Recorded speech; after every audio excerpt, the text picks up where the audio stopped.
Yo no soy periodista, pero soy curioso y soy neurótico. Somos producto de una enorme desgracia. El punto es qué hacemos cada uno de nosotros y cada una de las sociedades con esas desgracias. El hecho de que personas desaparezcan y el hecho de que aparezcan NN sean dos caras de una moneda. Podés saber por los huesos cómo murió. Cuando pones sobre la mesa, como si fuera un gran rompecabezas, identidades de todas las personas desaparecidas, podés ver que en muchos casos había relaciones previas. Lo que pasó fue eso. En Malvinas hubo la mitad de las personas que estaban enterradas, un poco más de la mitad de las personas que estaban enterradas en el cementerio de Darwin, que no estaban identificadas. Bienvenidos a un nuevo Error de Sistema con una nueva escenografía en un nuevo estudio. Seguimos creciendo un montón. Seguramente ya habrán visto otros capítulos de este gran programa que estamos haciendo acá en Neutral.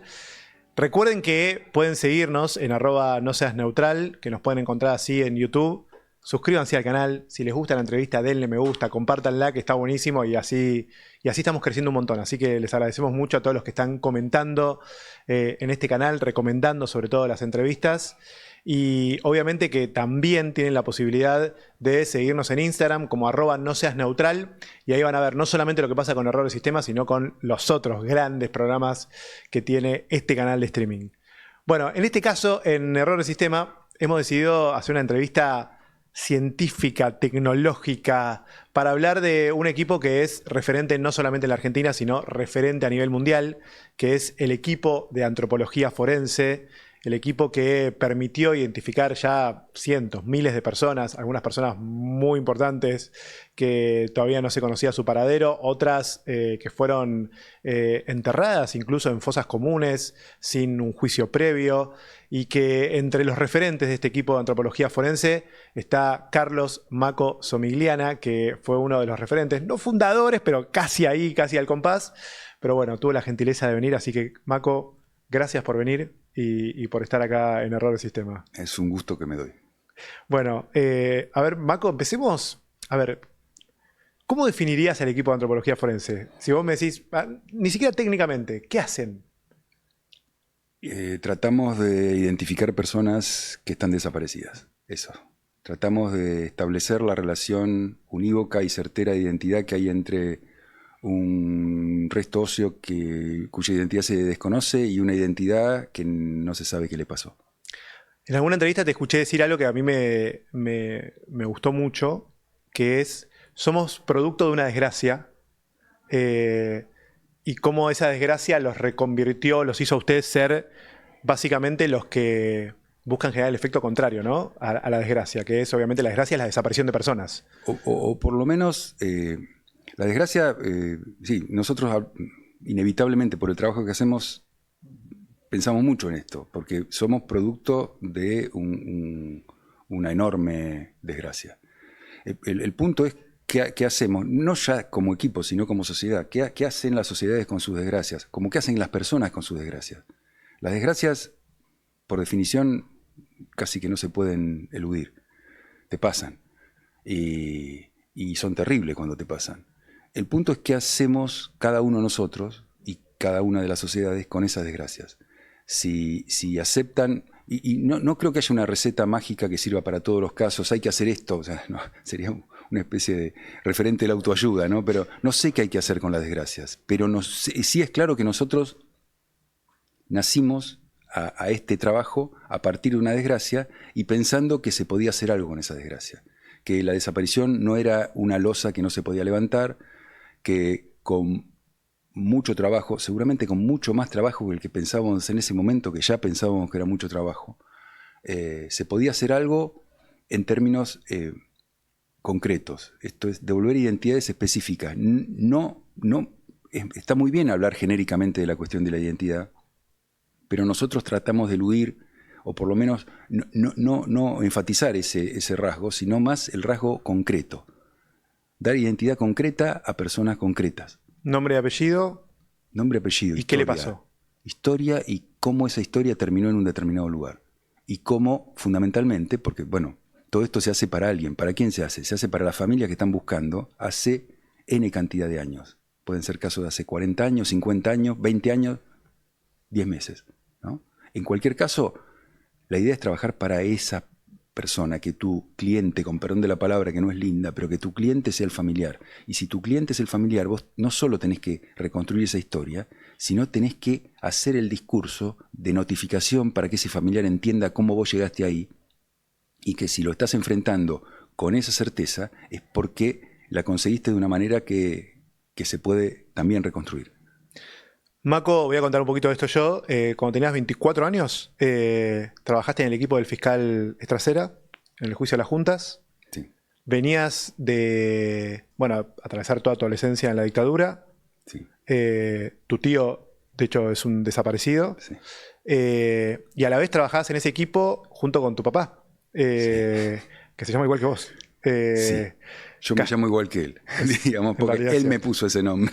Por una cuestión de linaje. Afortunadamente mi hermana me te puso Maco. bautizó. Sí. Si no sería Carlito, digamos. Si no sería Carlito de Carlito. Claro. Y a partir de eso, o sea, vos trabajás obviamente en el juicio juntos, vos, si no me equivoco, sos la persona que entrevista a los familiares, ¿no? Como que No. Sos la persona que hace las investigaciones para documentar todo lo que pasó durante la dictadura. Para hacer un paralelismo y que sirve, o sea, tanto en el caso de la Fiscalía del Juicio, de la Causa 13, como en el caso del equipo, se trata de conformar un equipo de personas. Eso es muy educativo y muy saludable, porque es una manera de conseguir objetivos que solo no vas a poder conseguir. En los dos casos es así, entonces es muy importante que yo enfatice esa naturaleza de equipo, Okay. porque si no parece que fuera una persona, y en ninguno de los dos casos, y yo creo que casi nunca es una sola persona. En esto fue muy claramente un equipo, tanto en el caso de la Fiscalía de Julio como en el caso del equipo de antropología. Bueno, y ahí, digamos, empieza a armar, después de la dictadura, paralelamente a que vos estabas trabajando con Estracera, un equipo que permita empezar a identificar aquellos cuerpos que habían desaparecido o aquellas fosas comunes donde habían sido enterrados varios cuerpos. Y para eso vienen personas de afuera, de los Estados Unidos, ¿no? Digamos, para armar este equipo de antropología forense. O en principio una semilla de ese equipo. En realidad, claro, bueno, si uno lo piensa retrospectivamente, o sea, mirándolo desde ahora, en los dos casos más significativos que ahora vamos a hablar, es un objetivo absolutamente desmesurado, ¿no? Porque que venga una bioquímica ya de mucho renombre, como es Mary Claire King, a enfrentarse a esta cuestión y ver qué podía hacerse en relación a establecer abuelidad, es una cosa... empezando el primer paso es desmesurado, es como decir, bueno... ¿A quién se le ocurrió esto? Claro. Vamos a ver. Traelos, veamos. Y traer a un antropólogo forense ya también muy conocido como era Clyde Snow. Gran nombre. ¿Hacer qué? Bueno, no sé. Y Clyde, yo creo que dio la tecla, como Mary Claire también la dio en otro aspecto, pero no conozco tanto, entonces no quiero y a partirme por la rama. Pero Clyde lo que pensó es esto: es cómo puedo identificar a alguna y eventualmente a cada una de las víctimas de la represión. ¿Cómo se haría esto? Y ahí hay una cuestión que a mí me sigue emocionando, porque es como, insisto con la palabra desmesurado, es algo enorme, se enfrenta a una muralla enorme. Y Clyde, viste, es como que mete la uñita en una grieta de la muralla y empieza a hurgar. Y empieza a darse cuenta que algo se puede hacer. Y se da cuenta que contemporáneamente con las desapariciones empieza a haber un fenómeno que hasta ese momento no tenía registro en lo que sería la documentación estatal sobre las muertes, que es que empiezan a aparecer NNs que no son los NNs que aparecían antes, que son muchos más, que mueren en conjunto de causa de muerte violenta, que son jóvenes y que hay mujeres, ¿no? Hay algo, eso, bueno, capaz, fíjense de qué estamos hablando, de la base. Quizá el hecho de que personas desaparezcan y el hecho de que aparezcan NNs sean dos caras de una moneda. Eso se planteó. Y empezó a registrar los NN. Porque él sabía, porque él ya era antropólogo, él sabía que si podía establecer dónde estaba uno de esos NN, lo podía recuperar de la manera más organizada o arqueológica posible, lo podía estudiar en un laboratorio, podía ver características de ese nene que, confrontadas con alguna característica física particular de alguna de todas esas personas desaparecidas, podía establecer esta relación de la que yo hablaba al principio, que es la relación de identidad. Por eso digo, es desmesurado. Es una apuesta, es como ganarse la lotería. Es como, pero no interviene el azar, ¿no? Es alguien que está diciendo, sé que estoy metiéndome en un proceso que puede ser complejo hasta la imposibilidad, pero vamos paso a paso, digamos. Empecemos por el principio. Y ahí, o sea, en ese momento, la forma de, vamos a decir, perdón, lo voy a decir de forma bruta, vos encontrabas los huesos. Sí. Encontrabas muchos huesos. Juntos, separados. Hay distintas maneras, ¿no? Inicialmente se empieza por lo más sencillo. Siempre es un buen consejo empezar por lo más sencillo. Inicialmente se empezó, o se trató de empezar, con personas respecto de las cuales hubiera un libro de cementerio que te pudiera permitir saber que la persona que estaba enterrada en un lugar determinado era una persona cuya identidad no conocías, pero cuyo sexo sí conocías, cuya edad aproximada dada por un médico de policía sí conocías, había pero no sabías de el función. nombre. No sabías el nombre, pero sabías la edad aproximada, sabías el sexo, eventualmente sabías la estatura, sabías la fecha que había muerto, ¿sí? Y el lugar. Esos son datos muy importantes, porque vos sabías que esa persona que no sabías quién era había fallecido tal día en tal lugar.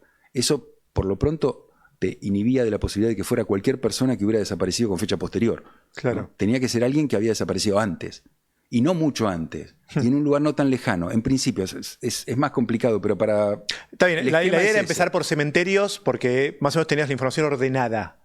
Y sobre todo porque hay otro fenómeno muy interesante, no tan conocido, pero que muestra la imposibilidad del crimen perfecto, que es básicamente de lo que se trata.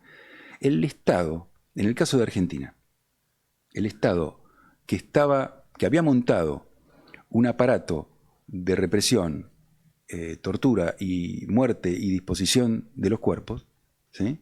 El Estado pagaba ese servicio y contrataba determinadas personas para que hicieran eso. Pero antes de eso y después de eso, el Estado también tenía otras funciones. Cuando una persona se muere hay que hacer un acta de función, hay que llevarlo al cementerio, enterrarlo en un lugar determinado y anotar todos esos pasos en documentos estatales. Bueno, las dos cosas pasaban al mismo tiempo. Esto es, mientras el Estado por un lado te mataba, ¿sí?, y te tiraba en un baldío. Bueno, venía otra parte del Estado, te recogía del baldío, no te podía identificar, o hacía lo necesario para identificar, o no lo hacía lo suficiente, pero dejaba registro de todo esto. Y cuando vos te encontrás con ese registro es la base del proceso de identificación desde el lado del NN. Entonces, vos ya tenías vos sos antropólogo para también, qué loco, ¿no? Estudiar antropología y terminar haciendo antropología forense, que me imagino que en ese momento... Nadie, claro, no existía ni Sí, la antropólogo, ¿de qué vas a laburar? Uno quiere ser arqueólogo, ¿viste? Cuando entras en antropología, vos querés ser arqueólogo, que pensás en Carter en Egipto, en Sumer. Sí. Casi paleontológico también a un punto. Bueno, pero vos ahí arrancan con ese proceso, pero ¿cómo haces para hacer esa comparación en ese momento? Década de los 80, decís, bueno, espera, tengo este NN, sé cuándo falleció, sé que hay gente que lo está buscando, etc. ¿Cuál es la característica que hace machear ese cuerpo con la de un familiar?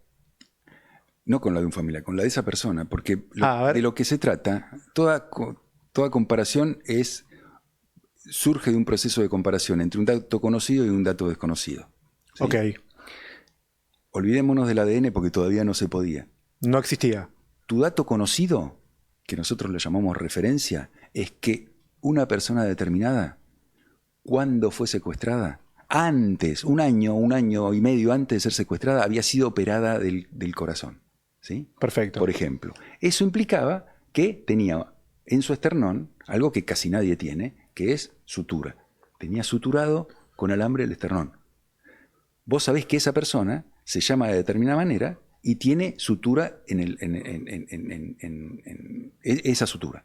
¿Sí? Resulta que vos exhumás a una persona y resulta que es una mujer. Vos podés saber por los huesos que es una mujer. Vos podés saber por los huesos que tiene entre tal y tal edad. Vos podés saber por los huesos que tiene una estatura más o menos 3 centímetros. Vos podés saber por los huesos cómo murió. Y si encontrás la sutura, podés establecer si se trata o no se trata de la misma mujer, porque ninguna otra de las personas desaparecidas tenía sutura en el esternón. Pero claro, ¿cuál es tu problema? Que una sola tiene sutura en el esternón. Ese sería un ejemplo en donde una característica conocida, referencia, sutura en el esternón, y una característica de una persona no conocida, sutura en el esternón, te hace saber que se trata de la misma persona. Eso puede ser también una característica odontológica o una serie de características. Te falta una muela, le faltaba una muela, le faltaba un diente, tenía... Con solo que te falte una muela no, pero la sucesión. Imagínate que tenés 32 posibilidades. De presencia, ausencia, de caries o no caries, de intervención o intervención, un odontólogo que puede reconocer su trabajo. Bueno, esa es otra forma. Una radiografía, ponerle también. Una radiografía, vos podés comparar la trama ósea, sí, eso se puede hacer. Pero me parece que va quedando claro que son referencias aisladas, pocas. Claro. Entonces, las posibilidades, vuelta a la desmesura. Ya era una desmesura pensar que lo podías hacer en algún caso. Ahora, después pensar, ¿para qué vas a exhumar, como exhumamos nosotros, 340 personas de una serie de fosas comunes en el cementerio de Avellaneda, si solo vas a poder identificar aquella que tiene sutura en el esternón o la que tiene una característica, otra persona que tiene una pierna 10 centímetros más corta que la otra, ¿no? O sea, una característica muy notoria. O sea, era muy baja la posibilidad de que pudieras encontrar macheos o coincidencias.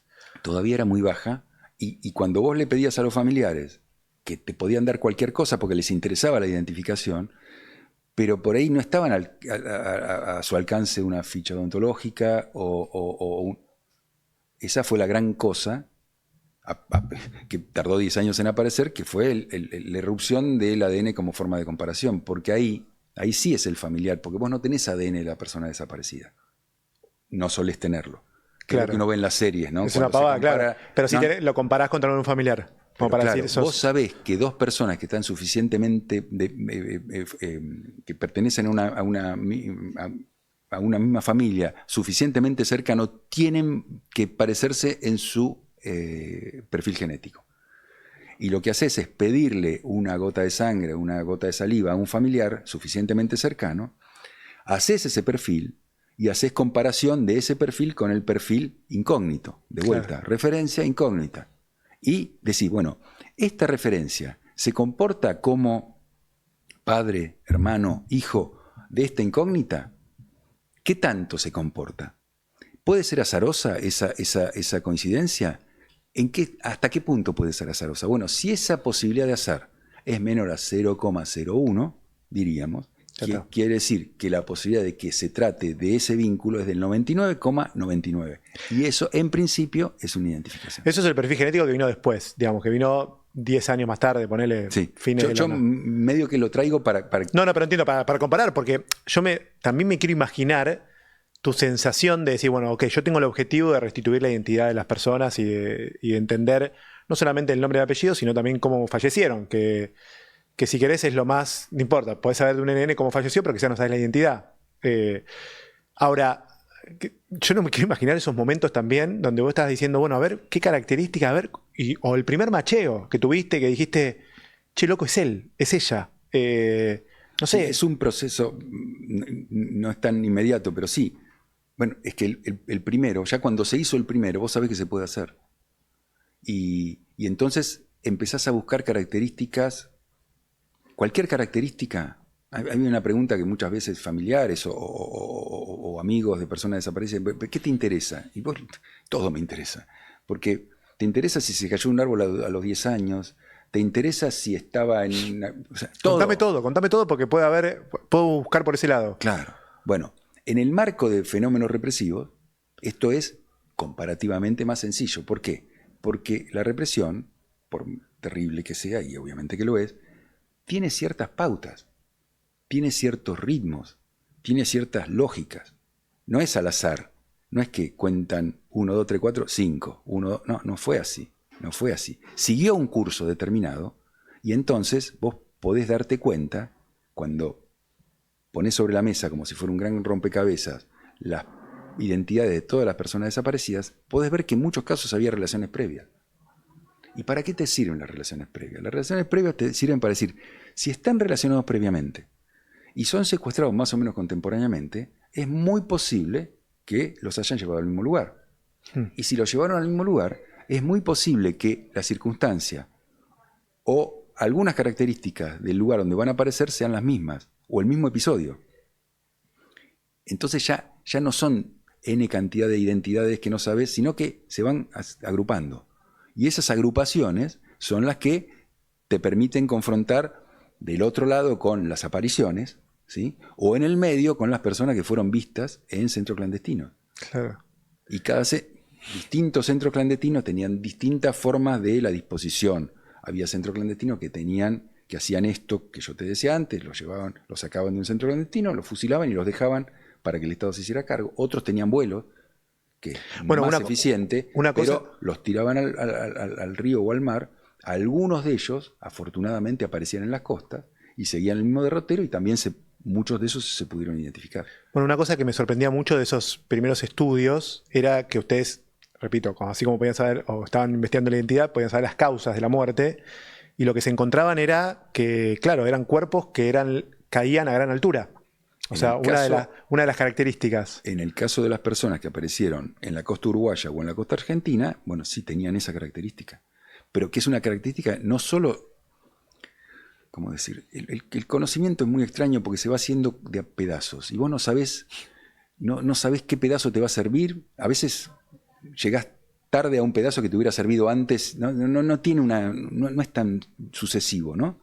Pero los médicos de policía de General Lavalle, que era la capital del municipio urbano de la costa, y que por ende intervenían en las apariciones en la costa, en Santa Teresita, en San Clemente, en Villa Gesell, también se daban cuenta de las lesiones y las ponían en el certificado de función, ¿no? Choque contra objeto duro o caídas de gran altura, pero porque ellos tenían que dar una explicación a eso, y su conocimiento les permitía darse cuenta de eso. En ese momento por ahí no fue tan trascendental, pero después terminó siéndolo. Claro, termina siendo un dato importante. Claro. Y ahí Mako ustedes empiezan a encontrar, no sé, para que nos demos una idea, ¿cuántos macheos o cuántas identidades devuelven en los primeros años? Es muy irregular. Hay años que los conjuntos te permiten identificar un número, en ese momento, un número significativo. Te estoy hablando de por ahí 4 o 5 personas en un año. Claro. ¿No? Pero al mismo tiempo ya te vas dando cuenta, es como, a veces, viste, uno emplea similitudes. Es como que al principio vos sentís que el rebote te hace perder la pelota, ¿no? Y de golpe vos te das cuenta que el rebote vuelve. O sea, te deja algo como que tenés algo así como masa crítica que te permite decir, bueno, esto ahora no me va a servir, porque claramente es un fragmento y hasta ahí llegué. Bueno, pero yo sé dónde tengo que guardar ese fragmento. Lo guardo ahí y espero. Mientras sigo haciendo otras cosas. Bueno, en algún momento va a aparecer esa otra parte y vos vas a poder hacer un fragmento más grande, ¿no? Y así, como una cadena que se va haciendo de a poco. A veces es muy tedioso porque en la mayoría de los casos, de cada cadena de sentido que puede derivar en una identidad, te faltan muchos eslabones y no podés llegar, no podés cruzar esa especie de abismo que hay entre una identidad perdida y un cuerpo recuperado sin identificar. Muchas veces pasa eso, hoy sigue pasando eso. Claro.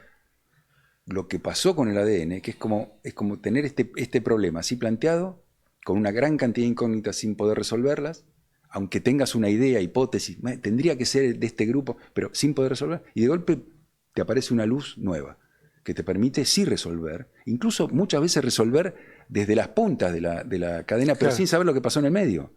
Claro, ¿no? Porque, o sea, un poco, vamos a meternos ahí un poco en el ADN o en estos años, en el medio igual pasaron cosas que ahora necesito que hablemos de Che Guevara, etcétera. Pero con el ADN es, me imagino, mucho más inmediato. O sea, digo, no tenés que comparar piezas dentales, no tenés que comparar una rodilla más chica. El familiar lo lleva, lo porta, ¿entendés? Claro, tipo, dame el tuyo, lo comparo y macheo, y en cuánto tiempo, o sea, digo, quizás antes tardaba un poquito más, ahora debe tardar mucho menos. Sí, bueno, ahora el problema después fue que son grandes cantidades de datos, porque imagínate que cada perfil genético tiene muchos datos, pero sí, en entre análisis y todo, en 10 días, 15 días se tiene que saber. Claro. Y ahí, o sea, ¿no existía ningún equipo o había algún antecedente a nivel mundial de algo así? Mirá, estrictamente no lo sé. Entiendo que esta no fue la primera desgracia en la humanidad. Por eso. Está lleno. Entiendo que hubo, te digo por conocimiento literario incluso, que hubo durante las posguerras, hubo intereses en hacer algo parecido a esto, con mayor o menor éxito. Pero si vamos a las guerras, pero en el caso de Malvinas lo que pasó fue eso. En Malvinas hubo la mitad de las personas que estaban enterradas, un poco más de la mitad de las personas que estaban enterradas en el cementerio de Darwin, y no estaban identificadas, eran soldados argentinos solo conocidos por Dios. Y es una guerra Eso decía. del 82, eso decía, soldado argentino solo conocido por Dios. Y bueno, a partir de la comparación genética, falta identificar a 4 o 5. Nada más. Nada más. Se identificaron casi todos. Casi todos, en nada, en un año. Igual me da ganas de preguntarte, mirá cómo somos los periodistas, pero o cómo soy yo, para no englobar a todos. ¿Por qué esos 4 o 5 no se logran reconocer? Porque hay familias que todavía no se contactaron, Okay. Porque hay incongruencias que todavía no se resolvieron, porque la perfección no existe. Básicamente claro. Por eso. Porque uno piensa muchas veces en la linealidad, che, tenés todos los elementos, ¿no? Es que es así. Créeme que yo no soy periodista, pero soy curioso y soy neurótico, así que claro. Casi todos los días me pregunto eso, y aparte hay mucha gente que se está preguntando eso, porque esos que te faltan, hay familias que los están buscando. O sea, hay familias que están esperando todavía. Y ahí, Maco, o sea, ustedes empiezan a ser, vamos a decir, referente, iba a decir famoso, pero no es la palabra en la ciencia que decir referentes. Referentes a nivel mundial de justamente, bueno, identificar cuerpos, identificar huesos, identificar... bueno, así como hubo una desgracia acá, hubo desgracias similares, parecidas, o más o menos parecidas en todo el mundo, y ahí reuníamos una característica propia de ya haber hecho ese trabajo, y otra característica de no provenir de un país central, ¿no? Y eso también es muy útil. Mira. O sea, los veían como más independientes. Eso los hacía... Más independientes, más comprensivos. Eso, ojo, que no pasa nada más con este trabajo. Nos tocó en escenarios internacionales, diríamos, de guerra o de posguerra, Yugoslavia, Haití o Chipre, convivir con componentes militares.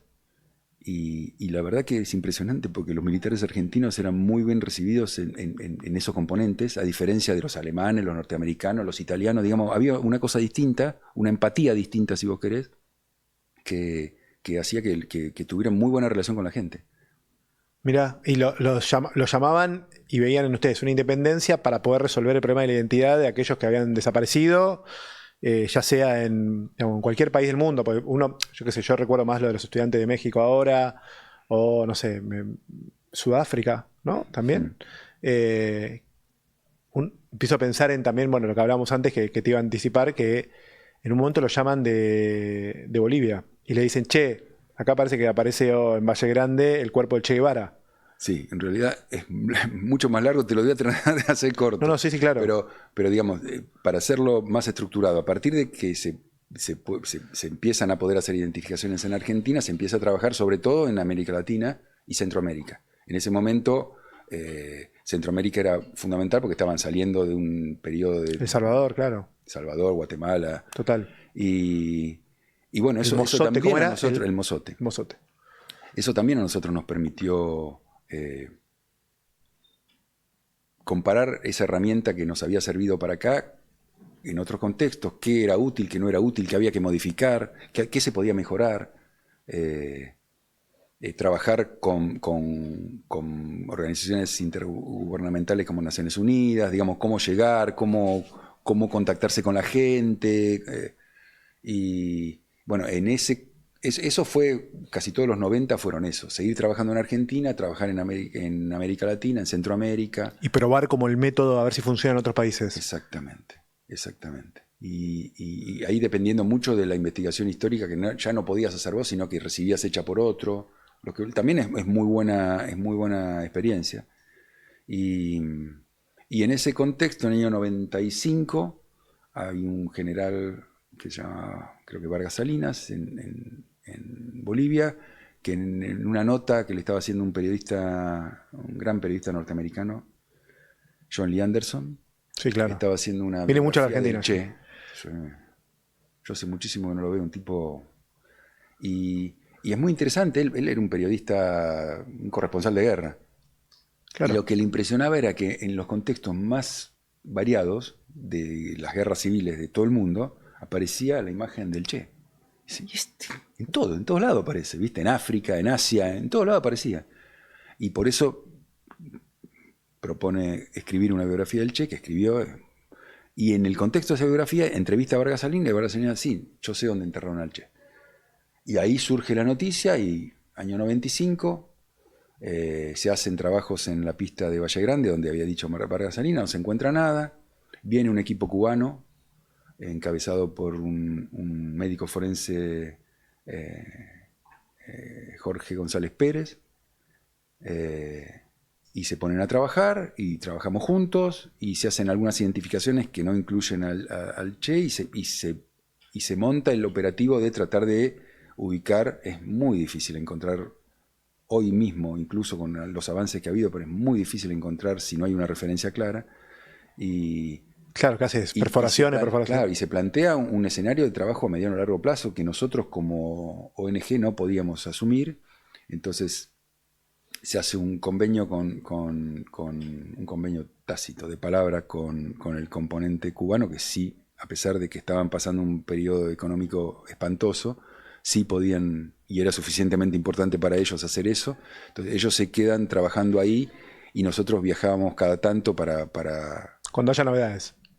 Cuando haya novedades o haya alguna cosa que resolver. Y fue 97 que 97. Nos llaman porque había aparecido una sepultura que parecía tener que ver, y muy cerca del lugar que había marcado Vargas Salinas, y fuimos 3 personas del equipo y nos juntamos con la gente que estaba ahí, y bueno, se recuperaron 7 personas y se identificaron 7 personas. ¿Entre ellos? Entre esos el Che, que era el número 2. Los esqueletos en general se numeran por orden de aparición. Apareció un número 1. Ese trabajo se había hecho porque era imposible de otra manera hacerlo con una máquina retroexcavadora. Y al lado del número 1 apareció un número 2 que tenía una campera puesta, verde, que no tenía manos, que digamos que todo el mundo del minuto 1 suponía que iba a ser el Che, y aparecieron 5 personas más. Se sabía quiénes tenían que ser porque, y bueno, se hicieron las comparaciones en el momento, no genéticas, sino por rasgos pre y post-mortem. O sea, ¿contra qué lo comparaste al Che?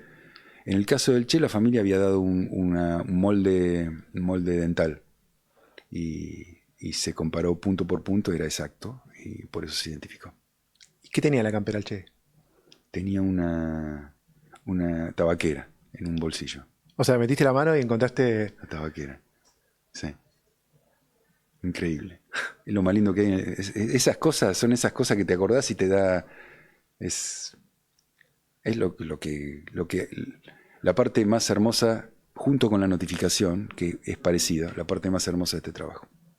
¿Pero por qué te emociona? Porque es como el momento de decís, esto es una locura. O sea, estoy viviendo como... Y porque, te digo, uno trata de abstraer determinadas cosas porque no es que te corrija, pero todas las personas son importantes para alguien. Claro. Pero sí, a mí lo que me impresionó es que nadie hubiera metido la mano en ese bolsillo antes.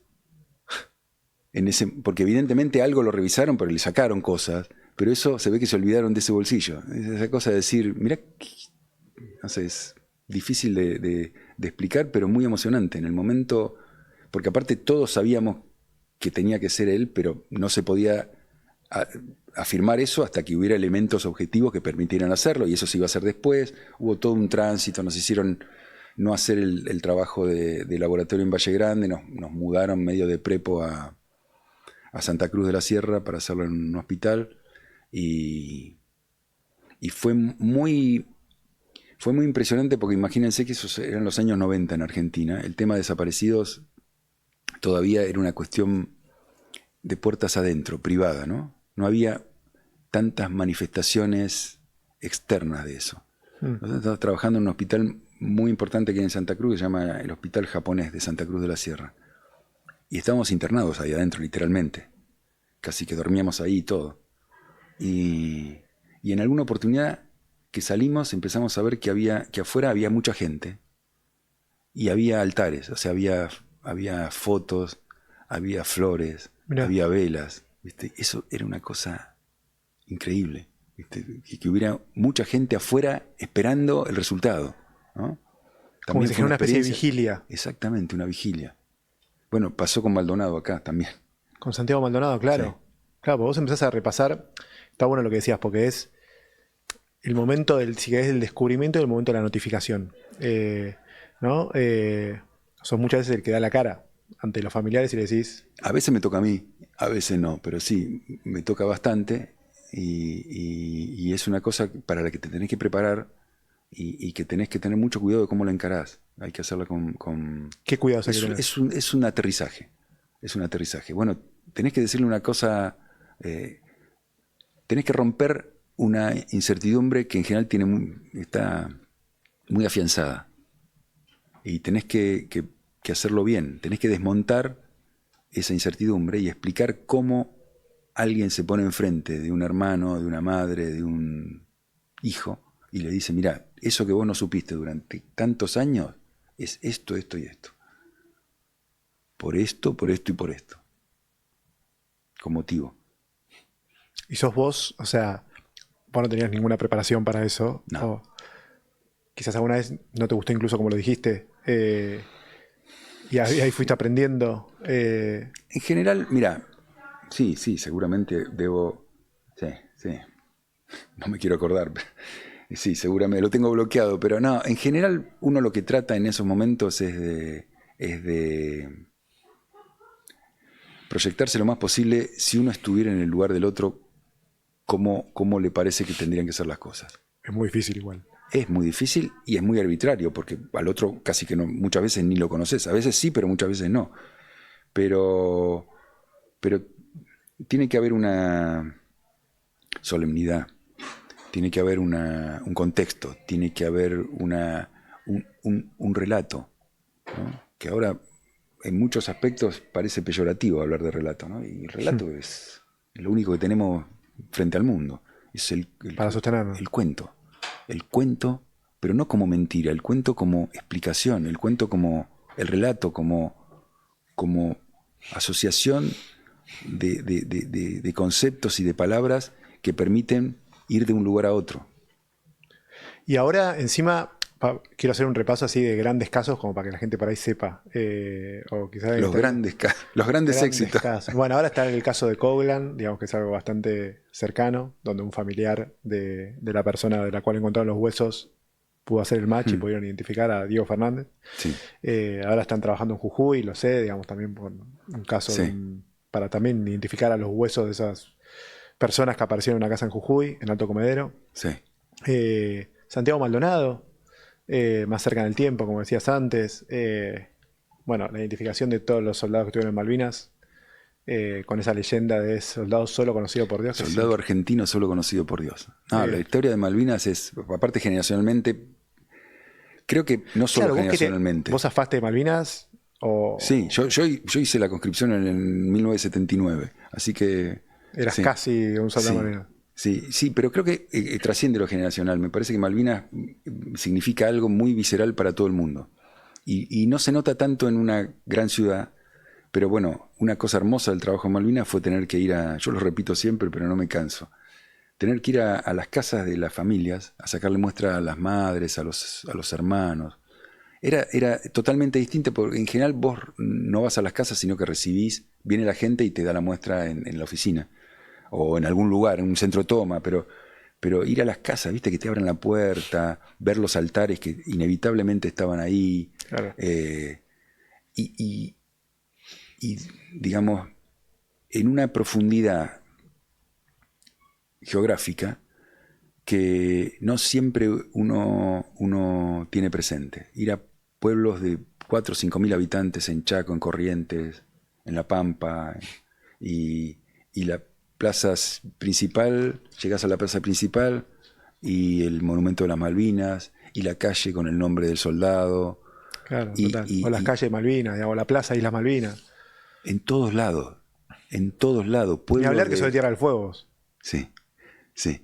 Bueno, en todos lados está ahí. Es una cosa y que te permite,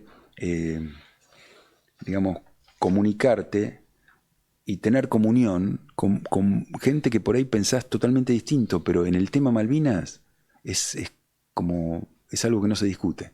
Claro, totalmente. Es en un ámbito muy, muy, muy profundo a todos nos ha pegado mucho. Y cuanto más te enterás y cuanto más lees y cuanto más hablás, compañeros de conscripción que están esperando, que están preguntando qué pueden hacer para saber qué pasó con su compañero que quedó allá. No, no, Malvinas es increíble. Marco, increíble. Yo agradezco haber podido hacer ese trabajo. Yo te veo a vos así como una persona, ¿cómo se dice? Rígida, como seria, que quiere mantener protocolo, pero no creo que todos los momentos hayan sido así de rigidez emocional, por decirlo así. Cualquier persona que trabaje con algo relacionado con la muerte tiene muchas experiencias con el humor negro. Obviamente es inevitable, no se puede soportar algunas veces la tensión sin una salida humorística.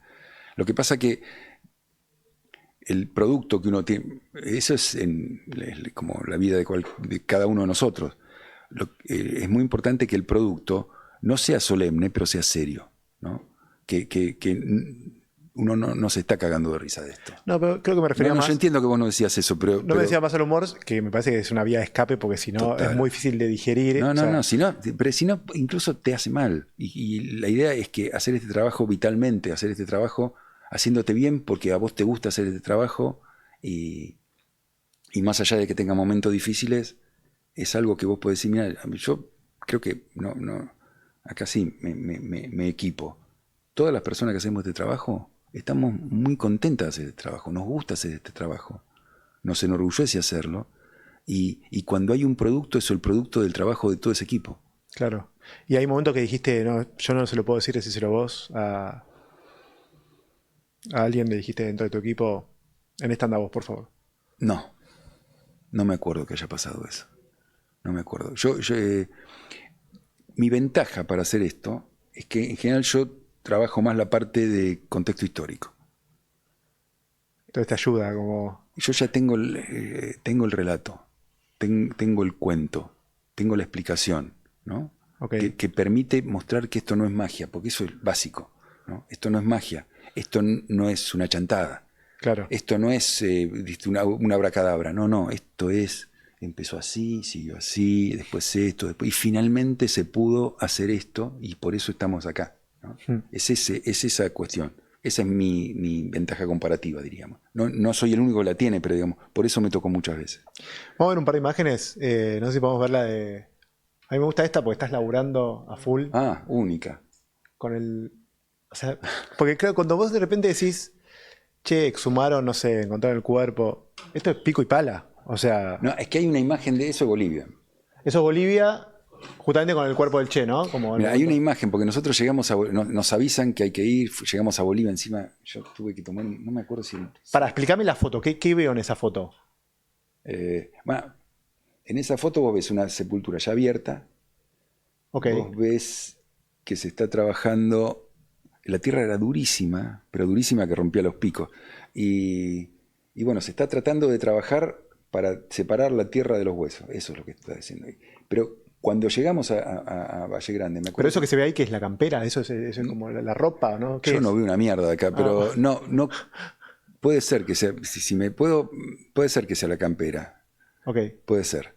Pero ahí vos ves un cúmulo ahí hay varias personas. Sí. Bueno, parte del trabajo es... ¿Ese gorrita sos vos? Sí. Okay. Creo que soy yo, no sé si soy yo, estoy medio gordo para esto. Pero puede ser que, es raro que use gorra, pero estás tirado ahí acostado. No importa, es alguien, puede ser que sea yo. Pero cuando nosotros llegamos, ya se había hecho el hallazgo y había que abrir hacia los costados, ¿no? Y ahí, viste, vos llegar, recién agarré un pico y empecé a darle, entonces había una foto yo con un pico así dándole, el delicado trabajo de los antropólogos argentinos. claro. Una bestia acá. Pero sí, eso volvió. Pero es eso, vos sos de pico y pala, o sea, digo, para que se entienda también, sos pincelito, o sea, ir vos con el instrumental. Sí. Que debe haber mejorado muchísimo con el paso del tiempo. Eso no. ¿No cambió? ¿Eso sigue siendo igual? Eso es no hay nada tipo electrónico que permita facilitar el laburo. No, siempre jodemos con hay que inventar un aspirador. No hay nada. Eso se hace con pincel. O sea, distintos tipos, depende lo que tengas que remover. Primero pala, eventualmente pala mecánica, incluso porque si tenés que. Claro. Con cuidado, pero pala mecánica. Imagínate el cuidado que podés tener. Hay que tener mucho ojo. Y después, a medida que te vas acercando, cada vez más instrumentos más delicados. Ok. Hay un punto donde no puedes usar nada de metal, entonces usas una esteca como las que se usan para la escultura, ¿viste? Bueno, sí, lo que menos deteriore lo que vos querés recuperar, claro. Que es lo que está mezclado con la tierra. A ver, vamos a ir a la segunda, que esta es una noticia, pero que a mí me encanta, no sé si es la palabra exacta la que quiero encontrar, pero es un caso que para mí te revela su laburo. Me parece que una síntesis del laburo del equipo de antropología forense es descubrir la verdad. No solamente las identidades, sino la verdad, me parece, ¿no? Es que en las identidades está la verdad, eso es parte de la cosa. A veces no llegas a las identidades o no llegas a todas las identidades, pero generalmente lo que te da la pauta es la identidad. Porque esa persona que alguien dice que está en Europa o que no estaba en Europa, estaba ahí. Y lo de los estudiantes de Ayotzinapa. Sí, ¿no? Ayotzinapa. La versión oficial, ¿qué decía y qué descubrieron ustedes?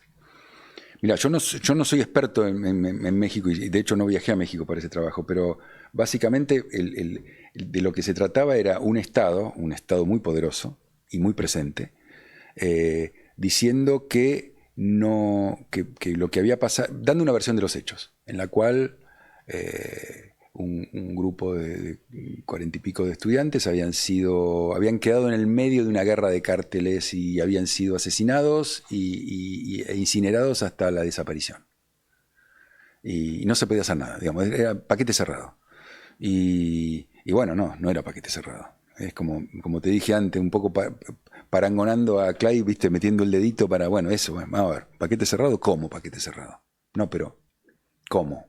¿Cómo se llegó a semejante temperatura como para que pasara esto? Y en el medio, bueno, México es un país muy complejo, sigue siendo un país muy complejo. Uno diría que pero digamos con un fenómeno de violencia de una profundidad increíble, con razones de todo tipo, endo, exo, y bueno, de lo que se trató es de desmontar esa versión y decir, no, esa versión así como lo cuentan no puede haber sido. Y en un contexto político también, con grandes complejidades, pero bueno, eso de lo que se trató fue de desmontar una supuesta verdad. Vamos con la tercera. A ver si me puedes decir qué estamos viendo acá. Sí, bueno, es Julio y mi viejo. Que increíblemente cruzando, debe ser la Valle eso, sí. Yendo para el juicio, eso debe ser agosto del 85. Que eso no dijimos, vos trabajás en el mismo equipo que tu viejo. Sí, tuve el honor de trabajar con mi viejo un año. Mirá. Sí. Y ahora hasta que soy parecido. Mi hermano era más parecido, pero ahora hasta que menos. Tenemos un parecido. ¿Sos dramaturgo también, no? No, por eso. Él era el dramaturgo. Sí. Bueno, a ver, nos queda una parte que a mí me gusta de la entrevista, que es la parte sobre cómo hacer el futuro. A mí me gusta también pensar en términos, nosotros acá hablamos mucho de tecnología. Sí. Y quiero saber si esto te parece, no sé, yo planteé algunos escenarios para que vos me digas si esto, dentro de lo que es la antropología forense, son delirios o no tan delirios. En términos de avance de tecnología y de reconocer cuerpos. A ver, sí. Por ejemplo, no sé si existe una inteligencia artificial que a partir de un hueso pueda reconstruir el resto de un cuerpo o cosas similares. ¿Está yendo hacia ahí la antropología forense o ni a palos? Mira, todas las proyecciones son posibles. Ok.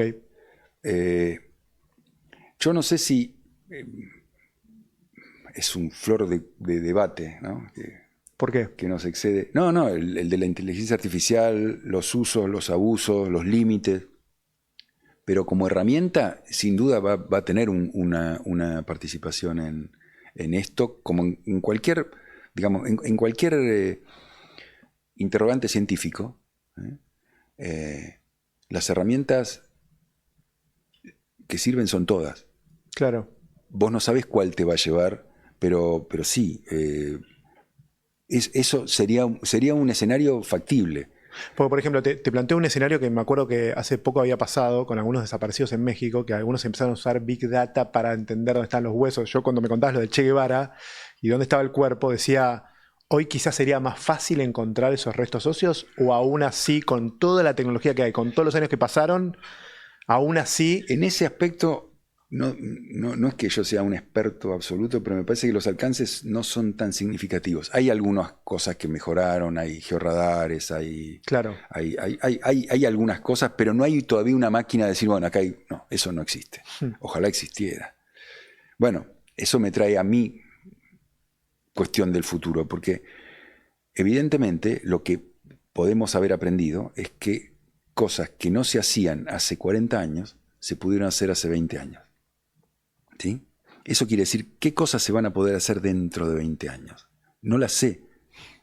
Podemos jugar en el mejor sentido a la ciencia ficción y está bien, aparte me encanta la ciencia ficción, pero nuestra responsabilidad de gente grande con este equipo es hacer el recambio. O sea, que dentro de 20 años haya una persona o un grupo de personas que puedan seguir haciendo este trabajo mejor con los avances tecnológicos que se produzcan de acá a 20 años. Que seguro va a haber, porque ya está habiendo. Pero en términos de responsabilidad institucional para nosotros, implica eso. Es garantizar que se está tratando de garantizar. Habrás visto que hay un grupo